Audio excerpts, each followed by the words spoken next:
welcome to the Gently Used Human podcast. I'm Dr. Scott Lyons, and today I'm honored to share my powerful conversation with Rainier Wylde, an incredible writer, teacher, and guide whose wisdom and lived experience challenge us to confront the parts of life we often shy away from.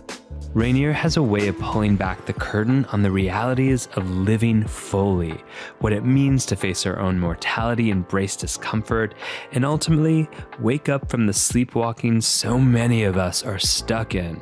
In this episode, Rainier shares his journey of awakening from personal loss to moments of profound realization and invites us to reconsider how we show up in our own lives. We delve into the importance of savoring life's fleeting moments, why we often only wake up through pain, and how learning to be with the uncertainty of life can bring us true freedom. Rainier and I explored what it means to find ourselves again after profound loss, a topic that has been especially meaningful to me as I navigate my own time of reflection and growth. This conversation brought me much needed comfort and clarity and healing, and Rainier's reflection on how we can learn to wake up to life's moments, even in the face of pain, felt like a guiding light. I hope that as you listen, you find the same sense of solace and hope. These insights are an invitation to step out of the ordinary and live with more intention, presence, and joy. I hope that wherever you are in your journey, you find comfort in this conversation, just like I did. So let's find a quiet space, take a deep breath, get ready for a deep, soulful conversation about what it really means to be alive. Rainier, welcome to the Gently Used Human podcast. What a pleasure to have you and introduce you to the Gently Used Human community out there. Oh, I'm so excited to be here. I've just enjoyed your presence online for so long now, and I'm eager to have this conversation. Oh, me too. Thank you. And thank you. You know, I really loved one of the things you talked about, which is like, and your mission, which is like one of the real challenges in life is to wake up and live fully. I'd love to unpack what that means. Like, are we asleep? And what does it mean when we say these words to live fully? God, what a great question. You know, I think most of us go along in life and we think we're awake because we're not on the ground with the equivalent of a KO, you know, we're not knocked out. And so we go along in life, we go to school, we perhaps date, we get married, we have kids, we do the normal things. And then one day something happens. There's a crack in the ice. Maybe we lose a job. Maybe we get into a car accident. Maybe a lover leaves us. We lose a reputation. And whatever it is, all of a sudden we find ourselves in cold water. And in that moment, we realize something shocking. It was like we weren't awake at all. We were sleepwalking. We were numb. We were not there. You know, it's so funny when you talk to professional athletes. I was coaching a professional tennis player. And he said, you know, when I'm playing high quality tennis, when I'm playing at the top of my game, I'm not there. I'm somewhere else. But when something goes wrong, I'm there. And inevitably, what he meant by that was I'm blaming. I'm thinking, what did I do? What did someone else do? I'm trying to figure it out. And I feel like usually that's the first moment when people go, oh my God, I've been asleep. They start to blame themselves, others. And it's like, that's the first crack. And when you get past that, when you get past blame, you start to have your eyes peeled open and you say, oh, I was numb to life. And you're plunged into a whole new world. Yeah.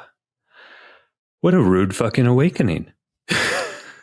I mean, for most people, it's not pleasant. No, most people, it's not pleasant. And I want to kind of honor that of like, oh, here we are again at that conversation point where we go, why does pain have to be the thing that stirs us into recognition that we've been numb or asleep or not fully living in the way that we could.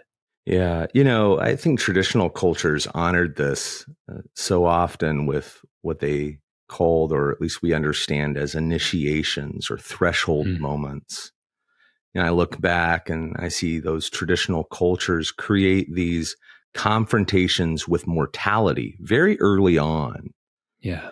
In which they would, indoctrinate their youth, so to speak, with a very initial, again, confrontation with death, in which they said, you're not going to last. None of us make it out alive. I think a lot of us think we're playing a winning hand. A lot of us think that we're going to do enough. We're going to take enough yoga classes. We're going to get enough certifications, enough degrees, have enough sex, have enough good times to where it's going to work out for us. What we don't realize is it's not going to work. None of us make it out alive. We're playing a losing hand here. And the ancients understood that initial confrontation actually sets us up for great success. If we can live with the reality that there's no right way to do this, it saves us a lot of hassle in the end. I think that we wouldn't have those crack in the ice moments. We wouldn't have those painful waking up moments, those shadow initiations quite so much, if we were able to far earlier on address our mortality and say, this all ends. I think that's true in life. I think that's certainly true in love too. I wish that more relationships started with kind of like a lease agreement, rather than a forever purchase and sale. Like, at some point in time, we should reconsider this and renegotiate the terms, so to speak.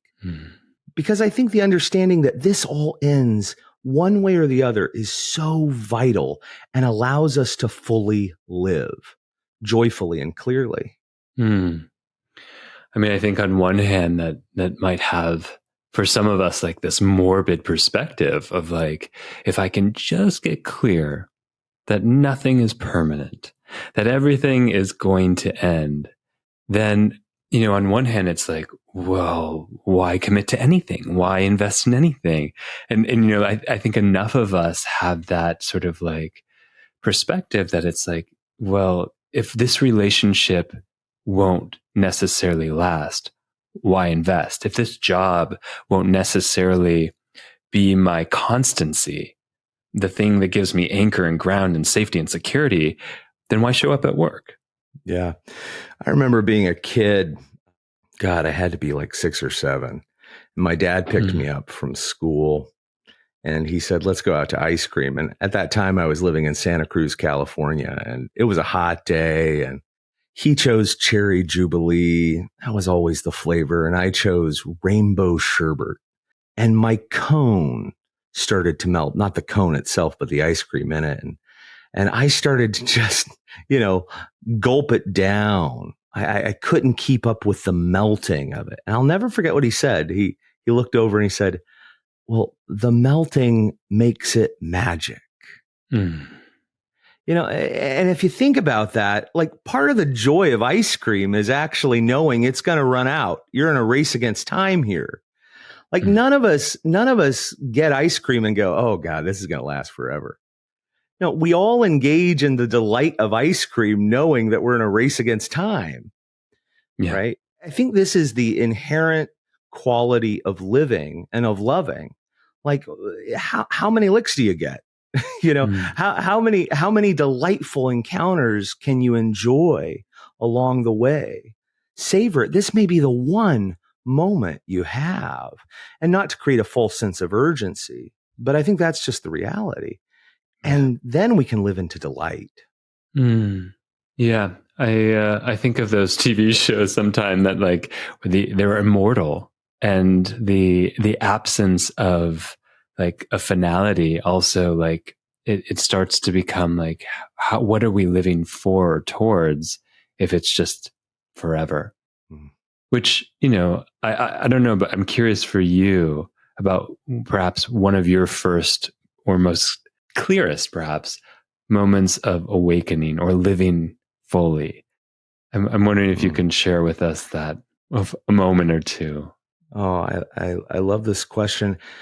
And honestly, it's been a strange reality that I've been aware of so much of my life. Mm. My grandfather died very early when I was 3 years old. He was 60. And I think it created an unusual awareness. I actually have memories going all the way back then. And certainly even as a young boy, I remember thinking when we went on a family trip, I couldn't have been any older than 4, thinking, savor this, that kind of ice cream like quality. Savor this. It doesn't last. I think my father, who was unprepared for his own father's death, must have emphasized that rather over and over, the resolute urgency of now. I think that must have been his watchword after he watched his father pass.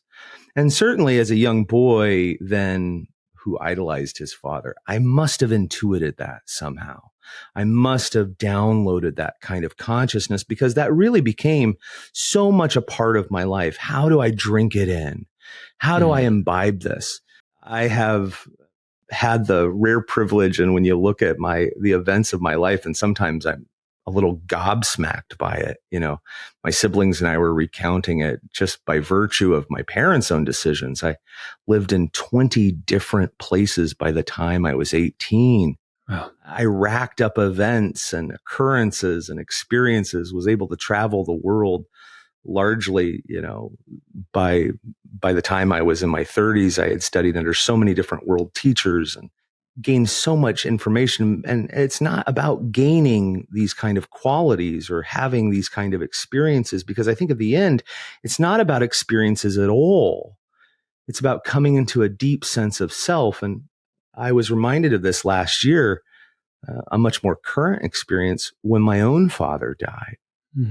And, we say that 60 is very young. When his father passed, my father was 76. That's certainly not necessarily young, but it's always too early. It's always too soon.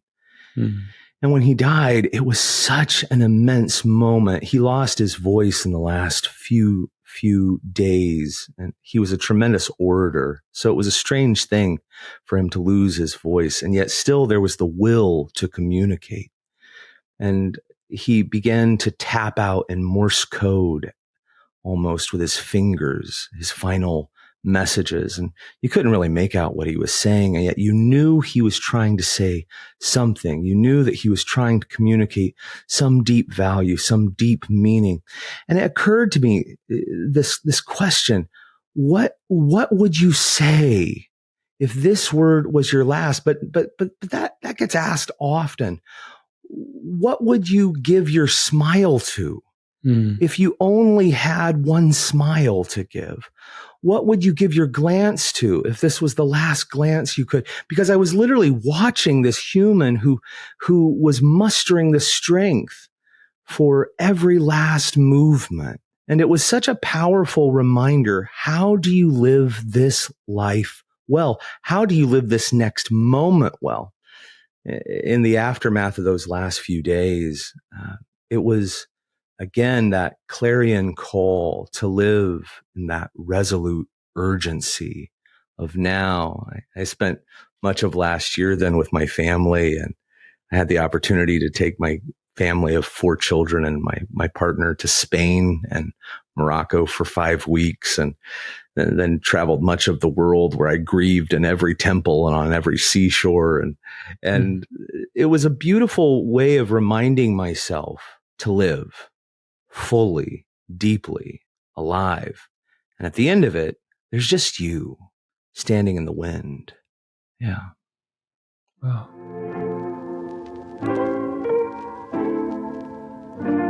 I want to take a moment to give a loud shout out to the Embod Lab, which is one of the most incredible resources for body-based and somatic therapies. This show is all about healing, and the Embod Lab does exactly that.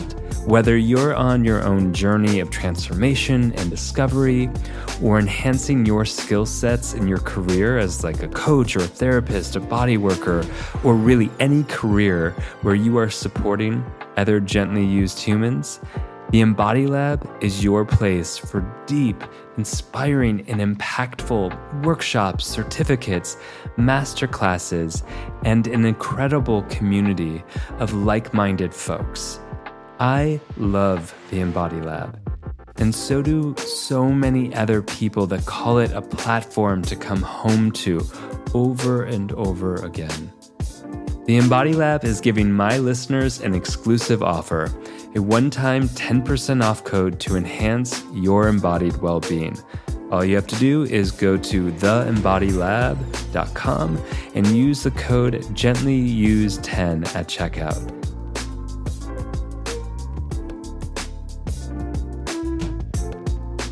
The offering that I hear you sharing of like just savoring in this moment, savoring the melting ice cream, savoring the last smile. And it resonates so deeply as that sort of filling. When I think of this idea of not living fully, I feel like there's an image of a vacancy, an emptiness. And that idea of savoring in, taking in, absorbing, receiving, being with is this filling of kind of like the stuffing of a bear, of a teddy bear, you know, and the more of that feeling that we have, that more of the sense of, you know, really being alive, being here. Yeah, I think of a memory too, as you're sharing your beautiful memories with your father, and this moment of standing at a sunset, and I had gone through a shitload of stuff, let's say, some deeply cracking of the ice for several years. And it had been over. I mean, it had ended, but there was a part of me in which it hadn't ended. There was consistent reenactments, consistent sort of, the feeling of drowning was so pervasive that I couldn't catch up to the fact that it had actually ended in real life. The hurt, or the stimulus of the hurt. And I remember sitting at a sunset, and I just heard this voice of stay longer. Because I was like, oh, I'll take that photo. I'll just take the photo, and I've seen the sunset, and it counted, and I did a sunset all by myself, and I'm an independent person. And I heard stay longer. And I was like, okay. And I stayed a little longer, and I was like, I guess I can go now. And I heard that voice again. It was like, stay longer and take it in. Kind of like the colors of the sunset, as though they could permeate my skin, as though they could start to permeate my skin and start to fill in the sort of the emptiness that I was feeling as part of, like, that I had cut off so much of myself as in this process of grad school and divorces and all of that stuff. And I suddenly felt like this spark of aliveness again. And it wasn't like it came just from me. It came from this like experience of being with. Boy, I've got to tell you, Scott, that resonates so deeply with me. And in particular, that idea of being with it a little longer, holding with that moment a little longer. I think that culturally, we are taught to rather rapaciously move through everything, to gobble and munch our way through life. Yeah.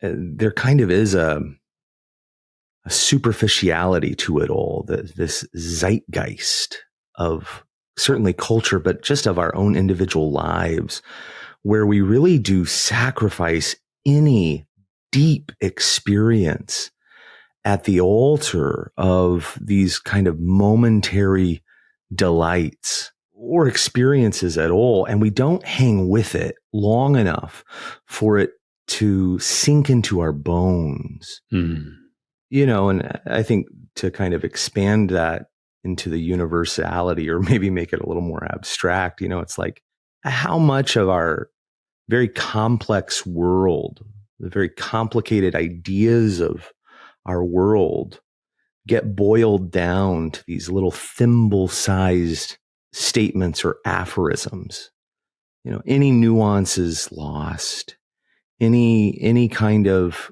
complexity is distilled away for a quotable or an Instagram post. And we kind of start to think like that. We start to pattern our lives like that this extraordinary moment must be distilled into the next 3 minutes. And if it doesn't have, 200 characters or 2,200, whatever the limit is, then somehow or another, it doesn't grab my attention. I must move on. And I think about how my grandma took to bed for a year. It wasn't uncommon for people to simply take time out of their life to simply be with an emotion.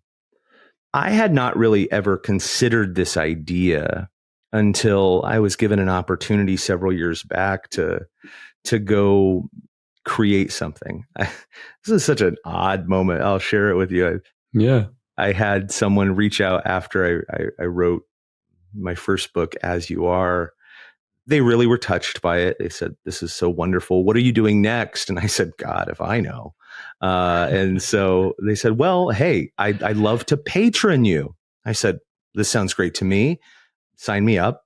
They said, "Sure, I want to sponsor you to come to Crete, and I want you to just experience whatever you need to experience for, a month or so, and do whatever creative process you need to do and just be." Well, this sounded very good to me. And so instantly I kind of drafted out a rigid work schedule and did exactly what, I knew I would. I would get up at 6 a.m. and begin to write with my 10 cups of coffee. And, I had all these kind of plans, how I would unleash, 10 books by the end of that month and all these sort of work dreams.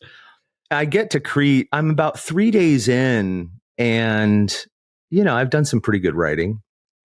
And then after breakfast, I get to my room, which is overlooking the Mediterranean, that sapphire blue bathtub of Europe.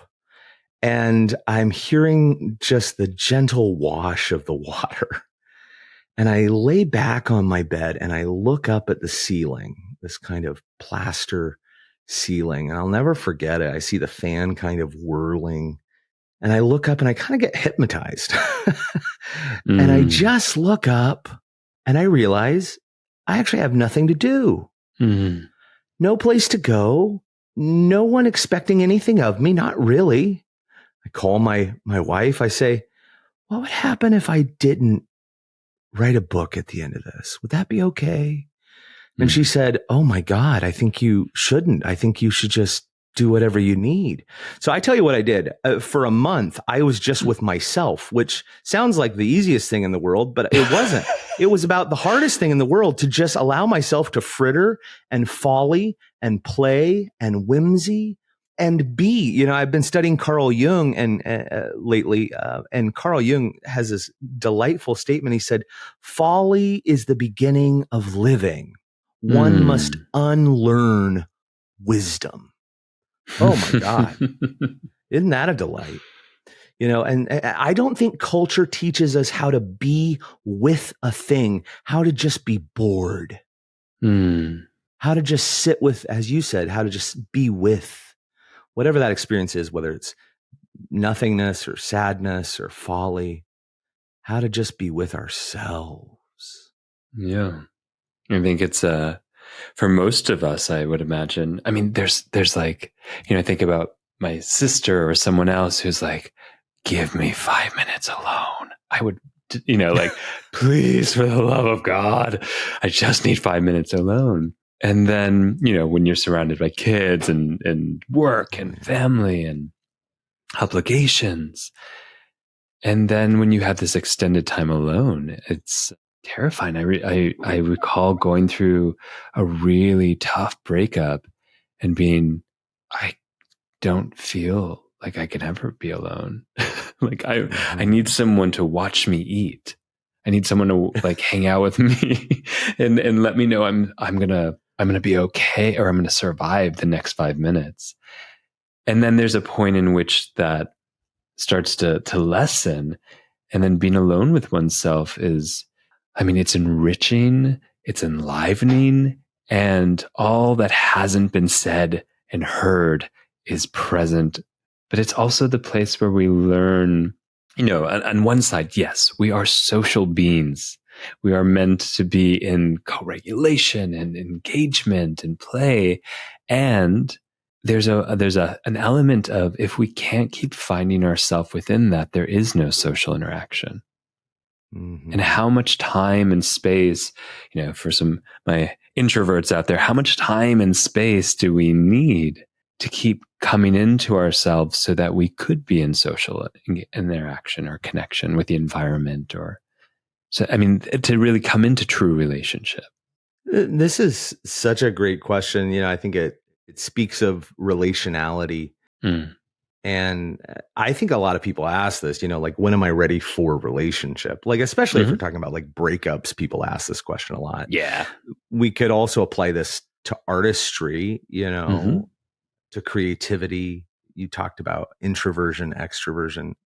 I think it's interesting because if you think about these two really abstract concepts, and they are abstractions, the individual or the self and society. And both of those are complete abstractions. They do not exist. They're made right? up. Not really. They're made up concepts. Yeah. And we play along as if they were real. But the truth is they are so intricately interwoven. For instance, the word free has always meant a lot to me. God, I have it tattooed on one of my knuckles, like free. It's a very important concept to me. Like, we are born free and we should stay wild. I mean, it is the reality I want to live with. But in Indo-European, the root of the word free is the same as the root of the word friend. Isn't that interesting that freedom, rightly understood, has a kind of relationality to it? It's not this autonomous concept that breaks all bonds. Freedom is the ability to connect. Just as the word real also shares the same root as the word relationship or relate. That in both instances, we see there is an intense relationality. So what I would actually say is that we are almost constantly dipping our foot into both pools. We have a hand in both pockets at all times. So I have such a deep need to go inward. I have such a deep need to have a source of self, to drink deeply from that well. So, I have, as I said, 4 kids ranging from ages 19 to 11. And I have a dog named Martin Heidegger and a cat named Friedrich Nietzsche. And of course, and these creatures, as well as my lovely partner, it keeps me very busy in this household. And I sometimes say, in the loudness of this household, how did I, an introvert at heart, choose this very active life, this loud, noisy, clanging life? I say, well, of course I did. Of course I chose this, because to be surrounded, community, true community, is the safest place for the mystic or the individual to live within, for the artist to be held within. Does that feel like it's in resonance with the same way that when we create an ecosystem of safety, or we find the people in our life of safety, it's not that we just bond more deeply with them, it's that it allows us to bond more deeply with ourselves? That's it. That when I'm actually in deep connection with others who are generative, who are pouring back into me just as I am to them, when I'm in connection with the world around me, when I'm in connection with purpose, when I'm in connection, suddenly I find that outbound connection flows back inward. That strength of self only grows because I am pouring into outbound activities. It's such a mutual feeding that happens. I cannot help but love. And so I think that's what's so interesting. It's like, well, what do I prioritize? Do I prioritize myself? Do I prioritize others? Which, there's no need to go cross-eyed here. Like, Yeah. actually, the truth is, it is both. It Yeah. is everything all at once. Yeah. So beautifully said. And, to go back to Nietzsche and other characters, I know that you actually have a practice where you teach people to come more fully alive using themes and characters drawn from like history, like artists and poets or change agents in the world. Can you give us some example of how that works? Of how you sort of use these, I don't know if you say archetypes or characters, or just to sort of funnel us into transformation or healing? Yeah, absolutely. Yeah. So shortly after my father died, I realized that, I've been writing and my whole life. I remember ninth grade, I had a dear teacher who said, I envision three names: Ernest Hemingway, William Faulkner, and Rainier Wylde. It was like this great moment in my little ninth grade life. And I was like, and then quickly that passes into the doldrums of daily work life. But I never forgot, I wanted to write. And then I did write a book, and it did quite well. And that was all very exciting. But I think that there was this need to create more, this need to find that which was creative in me, and not just creative in terms of, creative writing, but also to create myself alive.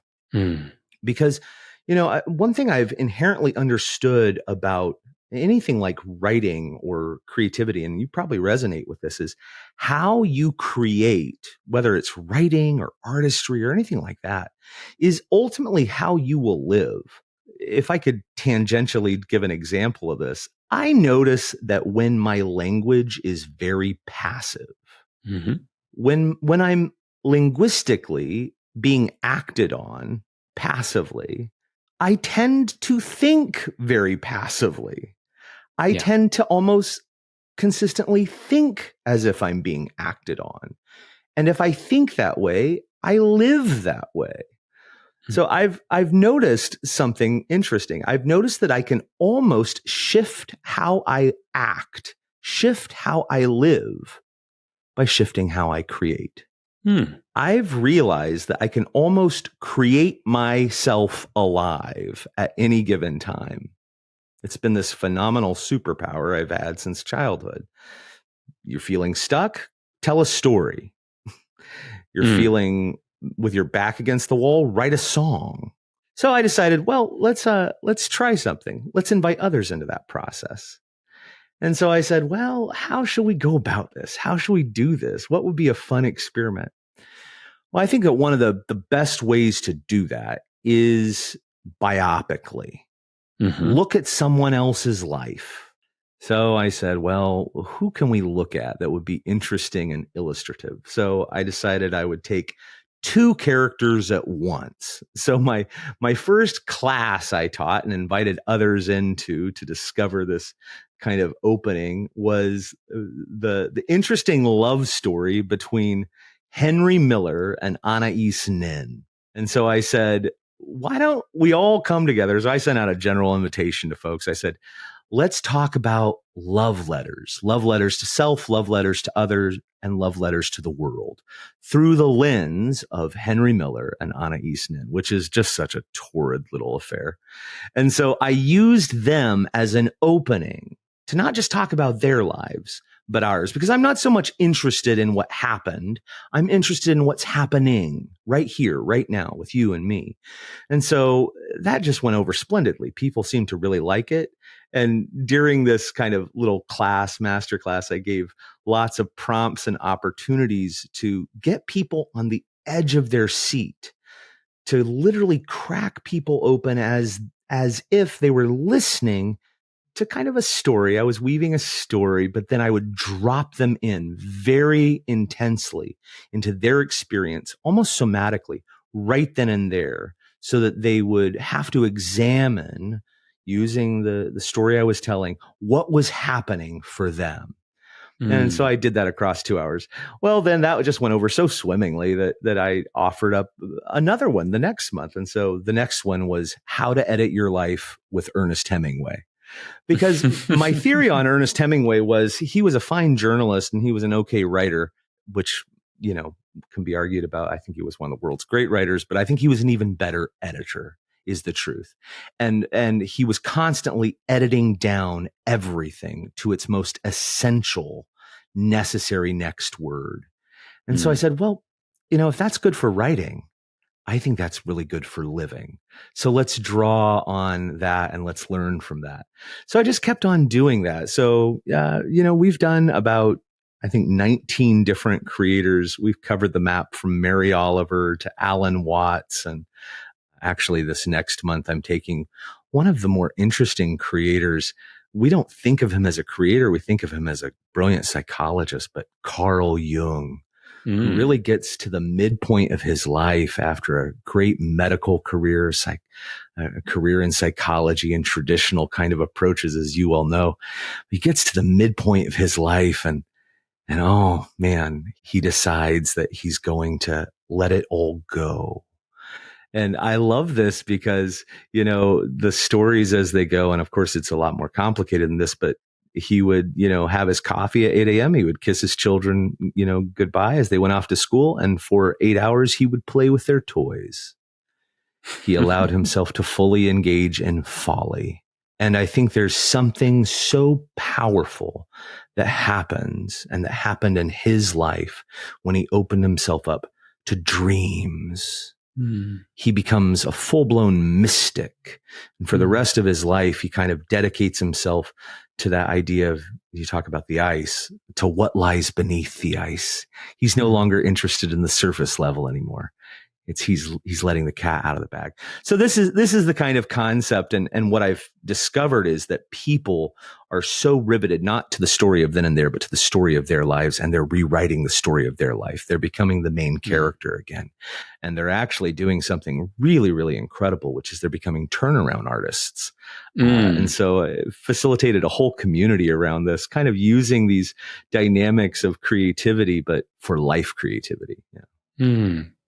Do you think that most of us go around and we're not the central character of our own story? I mean, because we have all this this ensuing language of everyone's a narcissist and everyone's too self-focused, or we're not self-focused enough. And I hear the language of reclaiming ourselves as a central character of our own life or our own story, which feels so different than that sort of overgeneralizations of personality.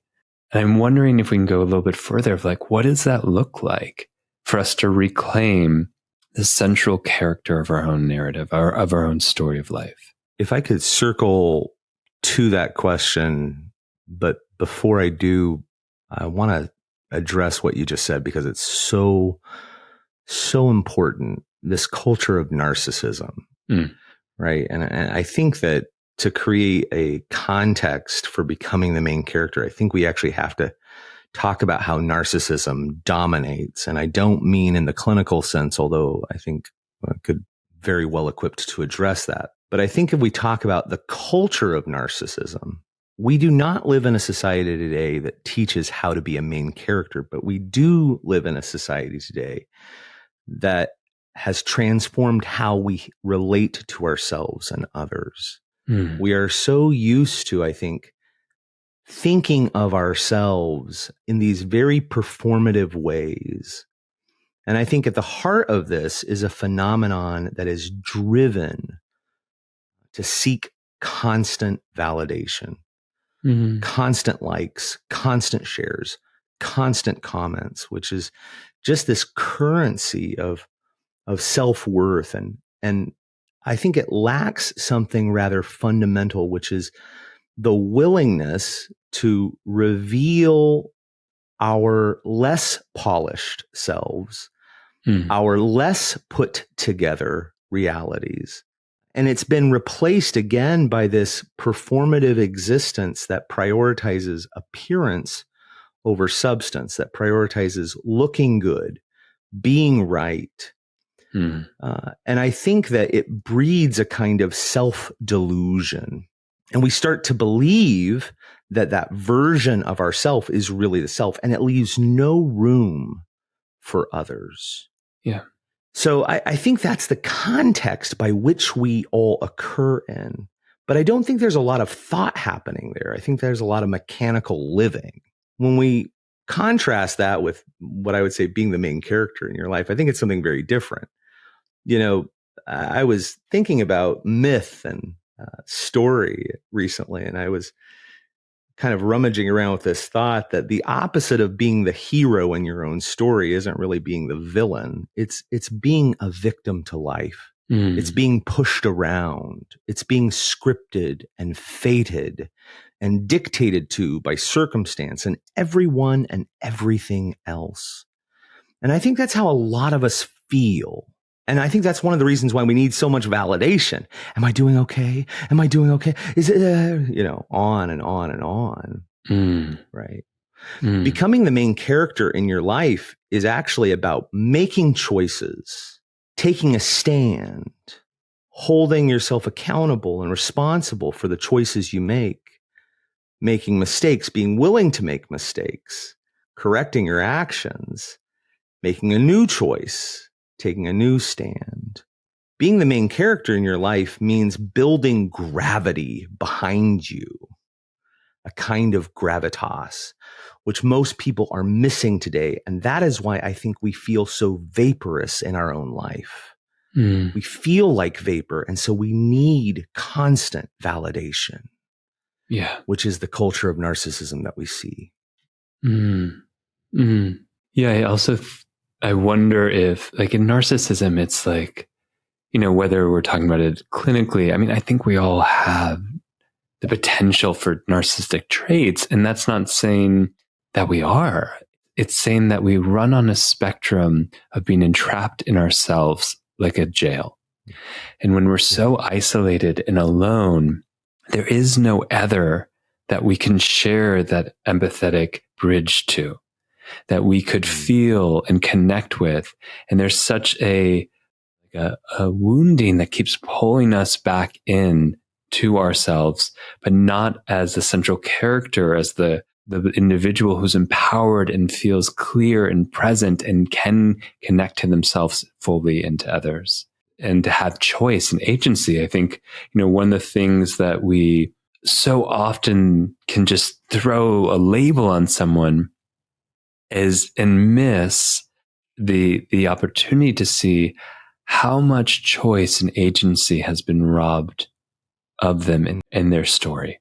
That they don't get to be a central character that gets to decide or take accountability or have choice. It's being fueled by oftentimes the unmet needs or the wounded child that's in the driver's seat that has no choice but to keep surviving in this way, in this entrapment. That is just such a beautiful and compassionate understanding of clinical narcissism. I've got to say, I when I was practicing, I sat, with many clinical narcissists, and I've got to be honest, the depth of compassion I felt for that human being was great because there was no one more miserable than they were. And it was so apparent. And I think that you just talked about entrapment. I think that to expand that culturally, that's one of the reasons why I think we do live in a culture of narcissism, because we feel so encased. We feel so entrapped. Yeah. We feel as if our voice no longer matters. We understand inherently that our vote no longer counts. We understand that we no longer have purchasing power if we ever did. We get the fact that we are not even cogs in a machine, that there is this deep sense of a loss of vitality. And so I think we struggle so deeply with that at a psychic level that we're screaming to look at me. And so we create these kind of curated concepts of self, which again are so not main character energy. Yeah. Right. You can kind of read through it pretty quick. What I would say is reclaiming that authentic connection to self, to others. It really requires a conscious rebellion against that, I would say, performative norm. And it really looks like reclaiming the willingness to be imperfect, to share stories that don't fit in that social media post, to seek validation within rather than outside. Sometimes it looks a whole hell of a lot like the willingness to be disliked, to engage introspection, and the kind that reveals perhaps uncomfortable truths about who we are and what we really need. And I think that's damned difficult today. Yeah. This show is also brought to you by the absolutely stunning and powerful tools of transformation that are created by Omala. Oof, even the name Omala transports you to a place of flow and vitality. These are some of my favorite products ever. They have an amazing color-changing yoga mat that responds to your temperature and presence and reflects back your posture in real time. There's this incredible smelling skin balm candle that heats up to activate all the essential oils and vitamins that your skin has been craving. I mean, look, if I could live in a giant bath of this candle, I would 100% do it. They also have these journals that lead you into profound insight, and then you get to plant those journals to create a stunning flower garden. What? I mean, if that's not deep and inventive, I don't know what is. If you're someone who desires to live a luxurious flow of life and who believes in transformative wellness, then you have to check out Omala. Omala is giving my listeners an exclusive discount to treat yourself to something that is as special as you, boo. All you have to do is go to omala.com, that's OMALA.com, and use the code DrScott10 at checkout. And a portion of every purchase goes to an incredible charity. You got this. I mean, I think so many of us feel some sense of aliveness through the validation or the love or the liking from other people. And it does feel good. It feels momentarily elated. I go back to these moments even in my own life where I'm like, where I gave up a piece of my soul to walk along someone who said they loved me. Mm-hmm. And the warmth of that, even if it was breadcrumbs of it, the warmth of it to which I would go, oh, that's worth it. And then when they're gone, I wasn't there. There was the vacancy, the emptiness, the lack of, because I was so chasing, as so many of us do, chasing that warmth from externally, that I didn't realize how internally cold I was and not generating my own furnace or putting the wood in the fireplace to warm myself up.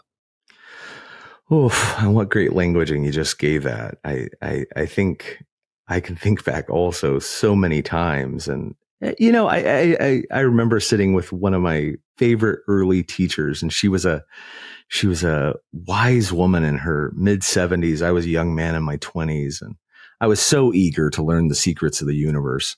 And I said to her, oh, tell me, what are the great lessons that you've learned in life? And she just laughed. And she said, oh, I keep learning the same 7 lessons over and over and over again. And she didn't tell me what they were, by the way. I was so annoyed, you know, but as I've gotten older, I've thought, you know, it really is the truth. I keep learning them. It is the spiral staircase, though. I think, you know, I just get deeper and deeper. I circle around the same ones. I'm just going further and further into them. So I think, you know, we're not immune to those things. It's like I don't love it when people don't hear those things Yeah. that are precious to me. I don't like feeling like vapor No. or an unseen or unknown force. I think of how recently I had shared this thing so near to my heart. God, I must have spent half a week crafting the perfect post. Oh my God, it was perfect. It said everything I wanted to say in the world. And it took off like a lead balloon. I think 18 people saw it, and 3 people liked it. It was the worst thing ever. And I was just like, well, holy hell, this is awful. And, then the next day I posted probably what I thought, I had written it in all of 18 minutes and it was a throwaway. And God, the whole world saw it and loved it. And I just thought, what in the world is happening here? I was so unamused. And I think it's one of those moments you just kind of have to chuckle and you go, well, I think that's how it goes. None of us are immune to that. No. No. Yeah, I appreciate that. And isn't that a funny thing? It's like the thing that might be so burning in us, so paramount in terms of what we want to say and offer into the world, might not be the thing that is most received. And this is that tricky dynamic of relationality of going like, not being met or caught or received in something that is so significant to us. And it's like, how do we turn around and say, it's still significant. It still is worth, it still has value. And right now in this time, that's not what's able to be received by another person or a group of people or a culture. In terms of like, I think of that as like, there's the seasons of what we have to say. And this might not be the season it's received, but what does it still offer us in the offering? And there's so many ways to think about that. Again, I think artistically or even prophetically, when we think about some of the greats, right? Some of the great contributors, they died almost anonymously. We were talking about Nietzsche earlier. Friedrich Nietzsche was virtually anonymous in his time. There were some people who knew of him, but he did not push a lot of books. He did not sell a lot during his day. He was actually paying for his own printing. So it's like he was self-publishing, folks. So those of you who despise self-publishing, Friedrich Nietzsche. I think it's so funny when we consider, one of my great heroes, F. Scott Fitzgerald. I did one of my classes on him a few months back. And The Great Gatsby is really considered one of the great American novels, top 10. And it's such an interesting novel because in its time, it was a complete bomb. In fact, 20 years after its first printing, there were still first edition copies sitting in the Scribner's warehouse. It hadn't even sold its first print.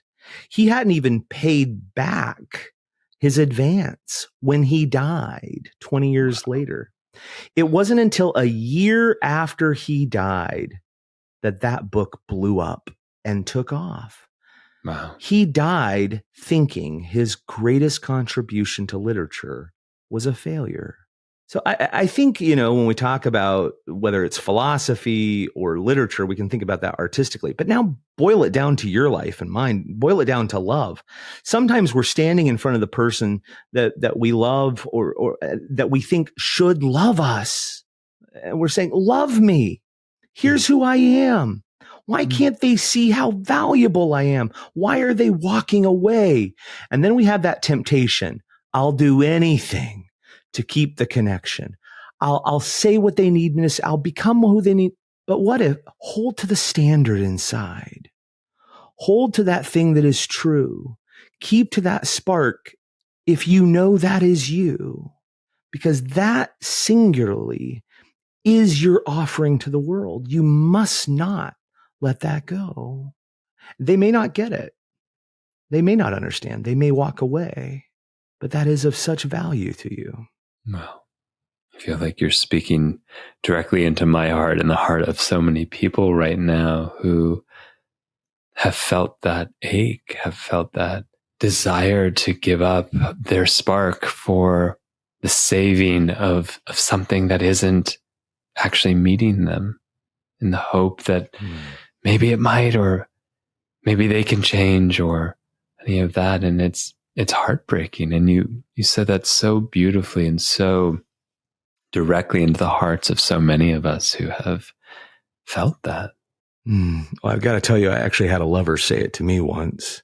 I was on the other side of it. She said something very difficult. I begged her not to go. I said, don't leave me. Not because I was in the right. I was actually in the wrong. And she said, I need to, because if I don't leave you, I'll be leaving myself. It's not that I don't love you. It's that I need to love myself. Yeah. I've never loved her more than when I heard her say those words. I've never respected a woman more than I did when I heard her say that. It was profound. It was powerful. It was life-changing. To be witness to someone choosing themselves in the depths of that ache. I can only imagine the profoundness of an appreciation, admiration, and the hurt. That one stung. Yeah. A good bit. I looked at her and said, we can fight for this. And she had another real zinger. She said, we can, but I don't want a relationship that's defined by fighting, even if it's fighting for. I was like, man, you're giving me a lot of good material for a book one day. Does it still sting now? I think we never lose the love or the sadness or the joy. Not if it was real, not if it wasn't just surface level. And I think that's actually what lets us know that it was a living thing and not just a zombie or a corpse or consumption. Yeah. It still stings and it still feels like love. I had mentioned to your producer that I might read a poem. Can I read a poem? Yeah, please. Yeah. This is I wasn't actually thinking of this poem until this moment, but I think this is how it works when there's a grief that you're kind of dealing with, and it's like you're wrestling with those things and trying to figure out where to put them, and it's all kind of flooding into you. This occurs to me. This is called Grief in the Checkout Line. Grief in the checkout line is a cart full of useless things. A bottle of soy sauce, 3 packs of gum, a magazine you'll probably never read. Every item falls out onto the conveyor belt like tiny gestures, the things we try to tell ourselves in moments of great sorrow, meant to still the silence, meant to take away the pain. You question why you grabbed that jar of kosher pickles or the scented candle in a flavor named cupcakes. The Jack Daniels makes more sense, the bath salts too, but then again, you don't have a tub since she left you. And so none of it matters. All of it's so impractical to the task at hand, but your hands moved on their own, as if gathering stones to build a new life you no longer recognize as your own. The cashier rings the items: a box of gourmet crackers, a single papaya, a pack of AAA batteries for something that's been broken since the miscarriage. Do you have a rewards card? They ask. And you start to laugh because what kind of points do you earn for today, for just making it through? The total comes up on the screen like a ransom note, and you grope around for the Amex, the wallet, the carefree smile, the right words to stop the emptiness you've been holding inside. Yes, you say, I want to bag this up. You watch as the boy packs away the fragments. of some 100 grocery lists that might have been somewhere, somehow, sometime, but they found their way here to this time, useless and strange, like trying to fit a life into one brown paper sack. You head for the sliding door, knowing there's no list, no way to organize or make sense of what you've lost, what you've been given now. This strange cupboard of things you don't really need, you cannot use, you no longer really want, and yet you hold all the same. What a encapsulation that's so embodied and somatic of this process of grief. This a long, perhaps sometimes never ending or marker of something significant that we call grief. Yeah, I think wrapped up in that is the grief of ordinary things. You know, it's like the kosher pickles in your hand. It's like, I'm gonna eat that in a few hours and get along with life. And yet here in this moment, I still feel that sadness from all those years ago. Right. And I think that's the rub, that those things, they collapse back onto you just moment by moment. You can't escape life. You simply must walk through it. And your work and your writing and the offerings that you do are such a beautiful opening for so many of us to keep moving through this life, the moments of collapse, the moments of anew, the moments of joy, which sometimes so many of us gently used humans go, can I keep moving forward? Can I keep going on? Can I survive this? And then we do.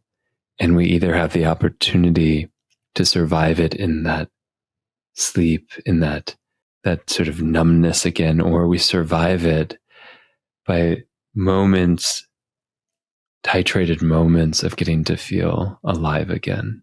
And alive again will bring back that pickle jar and the sadness that comes with it, even years from now.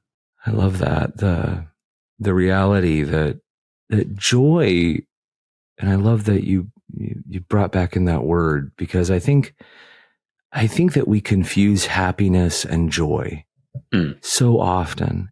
And I love teasing those apart because, you know, rightly understood, it's like happiness is our ancestors 300,000 years ago out there on the savannah. And it's like they're on their way to the happy hunting grounds. They're on their way to get the migrating herd. And they've been walking along this desert path for a long time. And they come to that beautiful oasis, and there's a stream there, and oh my God, it looks so nice. And it's like there's a big sign and it says, this way, this way, migratory herds, 50 miles, keep going. And they're like, oh my God, I'm so happy. I'm on the right path. The dopamine drops. And that's happiness. Happiness is a signpost that says you're on the right path, keep going. And you don't always find it, but when you do, it means that you're doing something right, keep going. And a lot of us have made happiness our final resting place, and we keep chasing it. And the problem is that we keep following that happy stream, and it runs out eventually. It was never meant to be where we stopped. Instead, we keep going, and then we find the hunting grounds on the other side. We find the herds, and that's where we find satisfaction, joy. Joy is that permeating sense of satisfaction. It's the place where, and there's no arrival. It's not like once you get to joy, you put your feet up and you say, finally. No, it's not the oasis. It's not the vacation destination. It's the place where real living begins. It's grief in the grocery store. It's not about receiving applause from others. It's about playing to that audience of one yourself. It's about not having more experiences maybe or more things. It's about giving yourself fully to the experience of life. I often think it's not about knowing how it's going to turn out for you. It's knowing that no matter how it goes for you, you can make it through. Joy really is this permeating sense of the knowing of okayness. This is okay, and it will be okay next, and it will be okay next. It's showing up with that resonant satisfaction in the present. Beautiful. I so appreciate our journey of conversation today from, the question of how do we live more fully and diving into all the elements of what it is to be alive, the ways we might wake into that sense of being more in the absorbing of the present, the characters we can play with and emerge more aspects of ourselves from, and to dive into grief as part of the human experience. And here we are, as though there's something on the other side, which is more moments of joy, this pervasive okayness, a sense of, I'll be okay. And I really appreciate us kind of finding our way to that as part of that filling, refilling, and absorbing and absorbing and absorbing. And I just want to thank you for this beautiful conversation. And really, I'm leaving with actually going, there's a path. There's a path forward. And feeling that with you. So I just wanted to say thank you. Yeah. And as other folks might be deeply resonating with that, where can they find more of your work, more, and connect with you more? Yeah. Well, definitely go to my website, rainierwylde.com, and connect with me. Consider hanging out with me, with other creators who are creating themselves alive, and dive into what Scott and I were talking about a few moments ago. And also at Instagram, Rainier Wylde. And we're learning so much that joy is not about escaping life.